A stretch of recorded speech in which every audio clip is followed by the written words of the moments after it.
पढ़ने के लिए जरूरी है एकाग्रता, एकाग्रता के लिए जरूरी है ध्यान, ध्यान से ही हम इंद्रियों पर संयम रखकर एकाग्रता प्राप्त कर सकते हैं। मन की एकाग्रता में ही सारा ज्ञान छिपा है। मन की शक्ति सूरज की किरणों की तरह होती है, जब एक ही जगह केंद्रित होती है तो चमक उठती है। तुम्हें अंदर से बाहर की तरफ विकसित होना है। कोई तुम्हें पढ़ा नहीं सकता, कोई तुम्हें आध्यात्मिक नहीं बना सकता। तुम्हारी आत्मा के अलावा कोई और गुरु नहीं है। एक विचार लो, उस विचार को अपना जीवन बना लो, उसके बारे में सोचो, उसके सपने देखो, उस विचार को जियो। अपने मस्तिष्क, मांसपेशियों, नसों, शरीर के हर हिस्से को उस विचार में डूब जाने दो और बाकी सभी विचारों को किनारे रख दो। यही सफल होने का एकमात्र तरीका है। एक समय में केवल एक काम करो और ऐसा करते समय अपनी पूरी आत्मा उस काम में डाल दो और बाकी सब कुछ भूल जाओ। पहली बार में बड़ी योजनाएं मत बनाओ, लेकिन धीरे धीरे शुरू करो। अपने पैर जमीन पर रखकर आगे और आगे की तरफ बढ़ते रहो। जब तक आप अपने काम में व्यस्त हो तब तक काम आसान होता है, लेकिन आलसी होने पर कोई भी काम आसान नहीं लगता। जिस समय जिस काम के लिए प्रतिज्ञा करो, ठीक उसी समय उसे करना ही चाहिए, नहीं तो लोगों का विश्वास उठ जाता है। उठो और जागो, तब तक रुको नहीं जब तक कि तुम अपना लक्ष्य प्राप्त नहीं कर लेते। निरंतर सीखते रहना ही जीवन है और रुक जाना ही मृत्यु है। जीवन का रहस्य केवल भोग और आनंद में नहीं है, बल्कि अनुभव के माध्यम से शिक्षा प्राप्ति में है। जब तक जीना है तब तक सीखना है। अनुभव ही जगत में सर्वश्रेष्ठ शिक्षक है।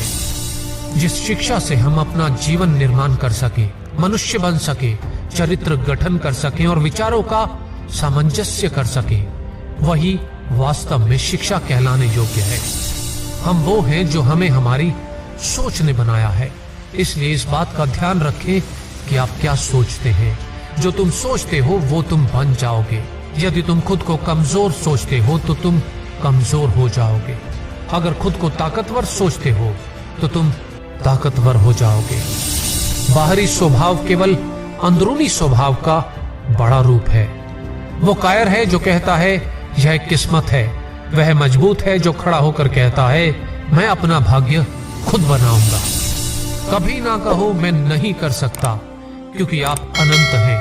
सभी शक्तियां आपके भीतर हैं। आप कुछ भी कर सकते हो। खड़े हो जाओ और हिम्मत करके अपनी सारी जिम्मेदारी खुद ले लो।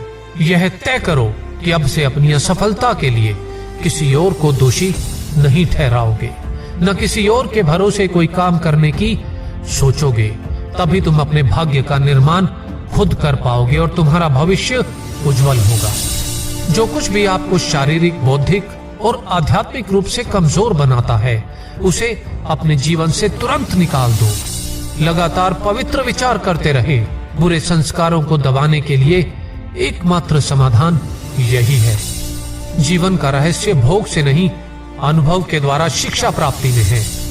शारीरिक, बौद्धिक और आध्यात्मिक रूप से जो कुछ भी आपको कमजोर बनाता है, उसे जहर की तरह त्याग दो। दिन में आप एक बार स्वयं से बात करें, अन्यथा आप एक बेहतरीन इंसान से मिलने का मौका चूक जाएंगे। जिस व्यक्ति के पास श्रेष्ठ विचार रहते हैं, वह कभी भी अकेला नहीं होता। हमारे देश में नायकों की जरूरत है। नायक बनो, तुम अपने कर्तव्य करते जाओ, तुम्हारे अनुयायी खुद बढ़ जाएंगे। संभव की सीमा जानने का केवल एक ही तरीका है, असंभव से भी आगे निकल जाना। आपके लिए कुछ भी असंभव नहीं है।